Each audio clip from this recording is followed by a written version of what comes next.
Hello students, welcome to Literature World. Today we will read chapter 2nd, part 2nd.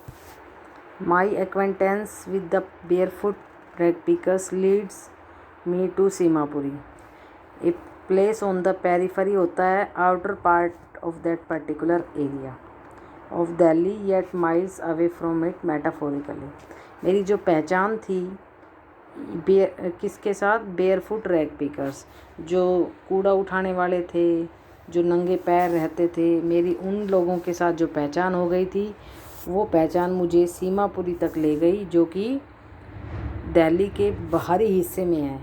जैसे कहीं भी जाते हैं शहर में, तो एक तो शहर के अंदर घुस जाते हैं, एक बाहरी जो एरिया होता है, तो सीमापुरी भी दिल्ली के बाहरी एरिया का हिस्सा है। तो पेरीफेरी ऑफ दिल्ली माने दिल्ली का जो आउटर पार्ट है, फिर भी वो काफ़ी दूर है, यहाँ पर बताया गया है। Those who live here are squatters. Squatters वो होते हैं जो कब्जा कर लेते हैं, अवैध कब्जा जो कर लेते हैं। जो लोग यहाँ रहते हैं वो यहाँ पर अवैध कब्जा करने वाले हैं। Who came from Bangladesh back in 1971, जो कि बांग्लादेश से आए हैं 1971 में आए थे। Means Sahib's family is among them. Sahib का परिवार उनमें से एक है। Seemapuri was then a wilderness. Seemapuri उस समय बहुत ही जंगली इलाका हुआ करता था। इट स्टिल इज़, अब भी इतना ही है, but it is no longer empty, लेकिन अब ज़्यादा खाली नहीं है, मतलब लोग वहाँ आकर रहने लग गए। In structures of mud with roofs of tin and tarpaulin. वहाँ रहने वाले लोगों का घर मिट्टी से बना हुआ है, छत पर टीन लगी हुई है, तिरपाल लगे हुए हैं, डिवॉइड ऑफ सीवेज, ड्रेनेज और running water. Live 10,000 rag pickers. अब देखिए वहाँ की जो है ना, गंदे नाले, गंदे स्थान, बहता पानी, वहाँ पर इतने सारे लोग रहते हैं ऐसी जगह पर। कम से कम वहाँ पर 10,000 के आसपास जो है कूड़ा उठाने वाले रहते हैं। They have lived here for more than 30 years without an identity. वो लोग यहाँ पर बिना कोई पहचान के 30 साल से भी ऊपर हो गए उन्हें यहाँ रहते हुए। विदाउट परमिट्स, बिना कोई परमिशन के, बट विद राशन कार्ड्स, लेकिन राशन कार्ड्स उनके पास है। That get their names on voters list. Voters list में उनका नाम तो है, क्योंकि वोट तो बड़े बड़े आदमियों को चाहिए, इसलिए वोटर लिस्ट में नाम ज़रूर है उनका। और and enable them to buy grain, ताकि वो अनाज जो है ना, वो अनाज उसके अकॉर्डिंग वो ले सके, क्योंकि जो राशन कार्ड बन जाते हैं उसमें थोड़ा सा सस्ता वगैरह जो मिल जाता है, इसलिए। But with ration cards that get their names on voters list and enable them to buy grain, ताकि कुछ भोजन वो अनाज वो खरीद सके। Food is more important for survival than an identity. बेटा ये एक क्वेश्चन है हमारे टेक्सचुअल क्वेश्चन एनसीईआरटी की ही बुक से, कि भोजन इज़ मोर इम्पोर्टेंट, खाना ज़्यादा ज़रूरी है फॉर सर्वाइवल, जीने के लिए, देन एन आइडेंटिटी, बजाय इसके कि हमारी कोई पहचान बने। तो हमें पहचान की ज़रूरत नहीं है, हमें खाना मिलना चाहिए, चाहे वो किसी भी थ्रू आए।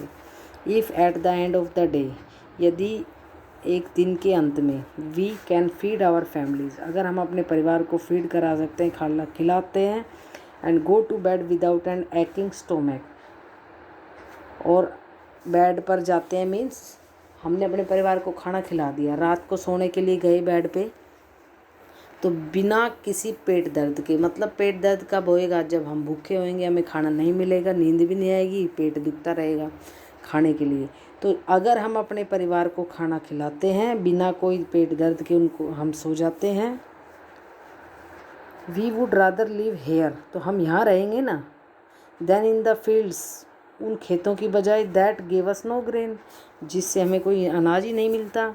से a group of women in tattered माने फटी पुरानी saris, when I ask them why they left their beautiful land of green fields and rivers. ये जवाब एक औरत ने दिया जो कि फटी पुरानी साड़ी पहने हुए थी। जब मैंने उससे ये पूछा, जब मैंने उनको, बहुत सारी औरतें थी, उनसे पूछा कि क्यों तुम अपने इतने सुंदर सुंदर हरे भरे खेतों को, घरों को, नदियों को, चीज़ों को छोड़ के यहाँ आ गए हो। तो उनमें से एक फटी साड़ी की औरत ने मुझे बताया कि हम वहाँ पर रह के क्या करें, हम यहाँ रहेंगे ना जहाँ हम अपने बच्चों को अच्छे से फीड करा सकते हैं, उनको बिना पेट दर्द के सुला सकते हैं आराम की नींद, तो यहाँ वहाँ रहने के बजाय हम यहाँ रहेंगे। Wherever they find food, जहाँ भी उन्हें कहीं भोजन मिलता है, they pitch their tents that become transit homes, तो वहीं पर वो अपना तंबू तान लेते हैं जो कि वो उनका चलता फिरता घर बन जाता है। मतलब यहाँ अगर कोई काम नहीं मिला तो कहीं दूसरी जगह चले गए, वहाँ जाके अपना काम कर ले। जैसे सर्कस तुम लोग देखते हो, अभी 1 महीने रेवाड़ी में रही, 1 महीने नारनौल में रही, 1 महीने गुड़गांव में रही, इस तरीके से चलती रहती है। तो जहाँ अब एक जगह रहेंगे तो काफ़ी टाइम हो गया तो लोग नहीं आ रहे, काम नहीं चल रहा, तो वो अपनी दूसरी जगह जाके अपना घर बार बना लेते हैं। तो इसी तरीके से तो कहते हैं जहाँ हमें अपना आजीविका मिलती है हम वहीं पर अपना तंबू तान लेते हैं और वहीं अपना रहने लग जाते हैं। Children grow up in them becoming partners in survival, बच्चे इन्हीं में ही बड़े हो जाते हैं और हमारे पार्टनर बन जाते हैं। सर्वाइवल माने जिंदा रहने के लिए, मीन्स कुछ कमाने खाने के लिए। And survival in Seemapuri means rag picking, ये भी एक क्वेश्चन है। और जिंदा रहने का मतलब सीमापुरी में कूड़ा उठाना। Through the years it has acquired the proportions of a fine art, और देखिए काफ़ी समय तक ये मतलब जब बच्चा एक ही काम करता रहेगा, जब लोग एक ही काम करते रहेंगे तो क्या होता है, वो चीज़ उस चीज़ में वो निपुण हो जाता है। तो ये जो है ना, it has acquired the proportion of a fine art, कुछ सालों में, अब क्योंकि काफ़ी साल हो गए उनको ये काम करते हुए, तो ये उनके लिए कला बन चुकी है, फाइन आर्ट बन चुकी है। Garbage to them is gold, कूड़ा उनके लिए सोना है। It is their daily bread, ये रोज़ का उनका खाना है। A roof over their heads, उनके सर पर एक छत है। Even if it is a leaking roof, चाहे वो छत टपकती क्यों ना हो लेकिन सर पे छत तो है। But for a child it is even more, लेकिन एक बच्चे के लिए तो ये उससे भी ज़्यादा है। आई समटाइम्स फाइंड ए रूपी even a 10 rupee note, Sahib says his eyes lighting up, Sahib ने बताया कि कभी कभी उसे 1 रुपया भी मिल जाता है और यहाँ तक कि उसे कभी कभी 10 रुपये का नोट भी मिल जाता है। खुशी से मतलब उसकी आंखें चमक गई, चमक आंखों में आ गई जब वो ये बात बताता है। When you can find a silver coin in a heap of garbage, you don't stop scrounging for there is hope of finding more। तो राइटर उससे पूछ रही है कि मान लो तुम्हें कूड़े के ढेर में कभी किसी दिन उसका चांदी का सिक्का मिल जाए, तो आप लोग जो ढूंढते हो, थैलियों को उठाते हो, उनमें सोने ढूंढने की कोशिश करते हो, या मतलब कोई भी चीज़ ढूंढने की कोशिश करते हो, तो आप लोग उसको करना बंद कर देते हैं या फिर और आगे आशा के लिए कुछ और ज़्यादा ढूंढते हैं। क्योंकि देखिए, अगर कहने का मतलब यहाँ पर क्या है कि मान लो तुम 1 रुपये का नोट ढूंढते हो, 10 रुपये का नोट ढूंढते हो और तुम्हें कभी चांदी का सिक्का मिल गया, तो तुम वो जो ऐसा काम करते हो, थैली उठाने का, कूड़ा उठाने का, वो काम बंद कर देते हो, या फिर इस उम्मीद से और आगे काम करते हो कि क्या पता अगली बार सोना मिल जाए, इससे ज़्यादा कुछ मिल जाए। It seems that for children, garbage has a meaning different from what it means to their parents। ऐसा प्रतीत होता है कि बच्चों के लिए कूड़े का मतलब कुछ अलग है और पेरेंट्स के लिए कुछ अलग है। फॉर द चिल्ड्रन, बच्चों के लिए it is wrapped in wonder, ये आश्चर्य में लिपटी हुई कोई चीज़ है, मतलब बच्चों को पता ही नहीं है। For the elders it is A means of survival, लेकिन बड़ों के लिए ये क्या है, मीन्स ऑफ सर्वाइवल, जीवन जीने का एक साधन। One winter morning I see Saheb standing by the fenced gate of the neighbourhood club, एक सुबह मैंने देखा कि साहेब, फेंस्ड होता है 4 दीवारी करना, एक जगह की 4 दीवारी हो रही थी, पड़ोस में एक क्लब है उसके 4 दीवारी हो चुकी थी। Watching 2 young man dressed in white, मैंने देखा दो यंग मैन हैं, वाइट कलर की ड्रेस पहने हुए, प्लेइंग टेनिस खेल रहे हैं। आई लाइक द गेम, मुझे गेम अच्छा लगता है। He hums content to watch standing behind the fence, वो जब उस 4 दीवारी के पीछे से देख रहा था तो उसने बताया क्या कि मुझे ये गेम खेलना बहुत अच्छा लगता है। I go inside when no one is around he admits, उसने बताया कि जब कोई नहीं होता तो मैं उसके अंदर चला जाता हूँ। The gatekeeper lets me use the swing, gatekeeper जो है ना वो मुझे झूला झूलने की परमिशन दे देता है। Sahib two is wearing tennis shoes, Sahib ने भी टेनिस शूज़ पहन रखे हैं। दैट लुक स्ट्रेंज, जो बड़े ही अद्भुत नज़र आ रहे हैं। ओवर हिज डिसकलर्ड शर्ट, उसकी जो डिसकलर्ड माने रंग बिरंगी जो शर्ट एंड शॉर्ट्स, ऊपर अलग कुछ पहन रखा है, नीचे कोई कम्बिनेशन नहीं मिल रहा, बड़ा ही स्ट्रेंज दिखाई दे रहा है। जूते कैसे पहन रखे हैं, टेनिस शूज़ पहन रखे हैं, लेकिन जो डिसकलर्ड है शर्ट और शॉर्ट्स अजीब दिख रहा है। Someone gave them to me, he says in the manner of an explanation, उसने मुझे बताया कि ये किसी ने मुझे दिए थे तो मैंने पहन लिए। The fact that they are discarded shoes of some rich boy, ऐसा लग रहा था जैसे कि डिस्कार्डेड शूज़ वो होते हैं, जैसे मान लो हमारे छोटे हो गए या हमारा मन भर गया पुराने हो गए तो हम उनको एक तरफ कर देते उतारे हुए, तो ऐसे किसी का मन पसंद नहीं थे, वो उतारे हुए शूज़ थे जो जिनको नहीं आ रहे थे या पुराने हो गए थे, वो किसी अमीर लड़के के थे।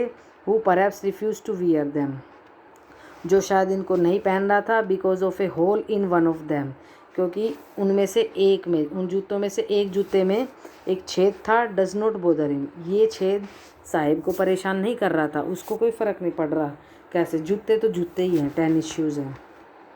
For one who has walked barefoot even shoes with a hole is a dream come true, उस व्यक्ति के लिए जो कि नंगे पैर रहता है, अगर उसे एक छेद वाला जूता भी मिल गया इसका मतलब उसका सपना सच हो गया। But the game he is watching so intently is out of his reach, लेकिन जिस गेम को वो इतनी तीव्रता से बड़े प्यार से वो देख रहा था वो उसकी पहुंच से बहुत दूर था। This morning Sahib is on his way to the milk booth, आज सुबह, इस सुबह साहिब जो है मिल्क बूथ जहाँ वो दूध का काम करता है, जहाँ पर दूध की दुकान है रास्ते में, वहाँ रास्ते में था। In his hand is a steel canister, उसके हाथ में एक स्टील का कनिस्तर था।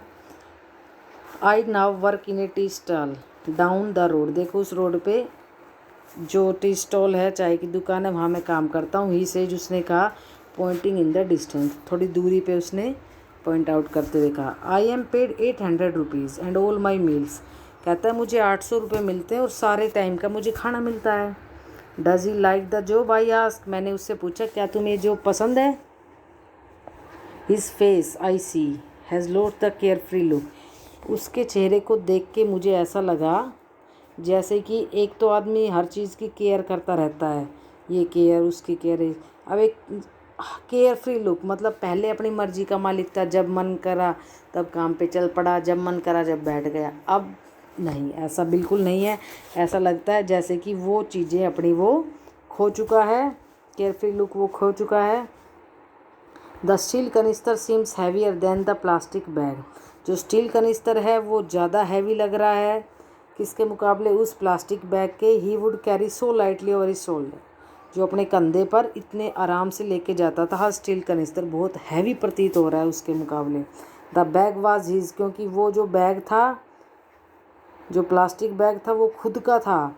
The canister belongs to the man, लेकिन ये कनिस्तर किसी दूसरे का है, उस व्यक्ति का। Who owns the tea shop, जो कि चाय की दुकान चलाता है। Sahib is no longer his own master, अब तो साहिब अपनी खुद मर्जी का मालिक भी नहीं रहा। Okay, thank you.